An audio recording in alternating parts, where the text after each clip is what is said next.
Hello friends, ইন্টিগ্রেশনটা কি করে করব দেখো। এটাকে এর ভ্যালু বের করব, এটা ইকুয়েশন নাম্বার 1 দিয়ে দাও। দেখো বেসিক্যালি এই পুরোটাই হচ্ছে এফএক্স না।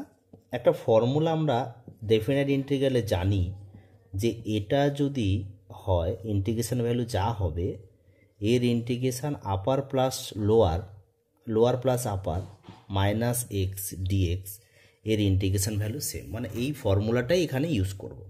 তাহলে এইটা আমাকে বের করে নিতে হবে যে এর ইন্টিগ্রেশন ভ্যালুটা হবে অ্যানাদার একটা আই, তাই তো। তখন ইকুয়েশন নাম্বার 2 চলে আসবে। তাহলে এফ অফ এটাকে যদি আমি লিখি, এটার ভ্যালু এ, এটার ভ্যালু বি, তার মানে π/2 আসছে, মাইনাস এক্স আসছে না, দুটো অ্যাড করলে জিরো তো কোনো অসুবিধা নেই, π/2 মাইনাস এক্সই আসবে।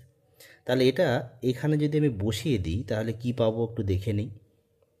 ওটা এফএক্সে বসাচ্ছি। দেখো 5 cos π/2 মাইনাস এক্স আসছে, আর 3 + 5 sin π/2 মাইনাস এক্স আসছে। তাহলে লগ অফ এটা কি আসছে দেখো, 3 + 5 cos 90 মাইনাস থিটা, তাহলে কি হবে সাইন থিটা, তাহলে 5 sin থিটা আসবে।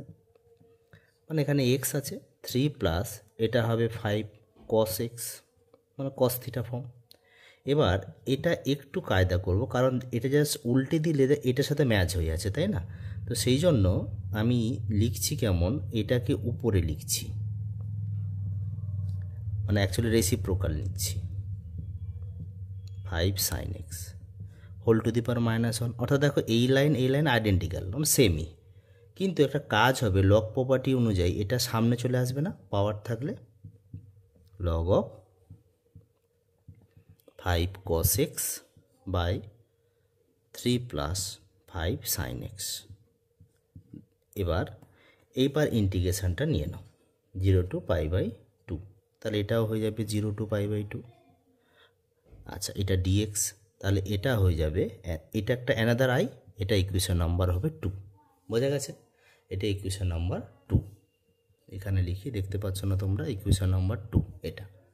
এবার দেখো এটাও তো একটা অ্যানাদার আই, কারণ এই দুটো তো সেম, তাহলে দুটো আইর অ্যাড করো, তাহলে 1 + 2 করে দাও। তাহলে কি হবে, i + i সমান হয়ে যাবে, দেখো এইটা আর এইটা সেম না, এই ইন্টিগ্রেশন এই আয়ের ভ্যালু আর এই ভ্যালু সেম তো, কিন্তু নেগেটিভ আছে, তাহলে কেটে যাবে না, কেটে গেলে 0 হয়ে যাবে। তার মানে 2i সমান হবে 0, তার মানে i সমান হবে 0, অর্থাৎ এই টোটালটার ইন্টিগ্রেশন ভ্যালু, এটা ভ্যালু হচ্ছে 0 হবে। Thank you very much.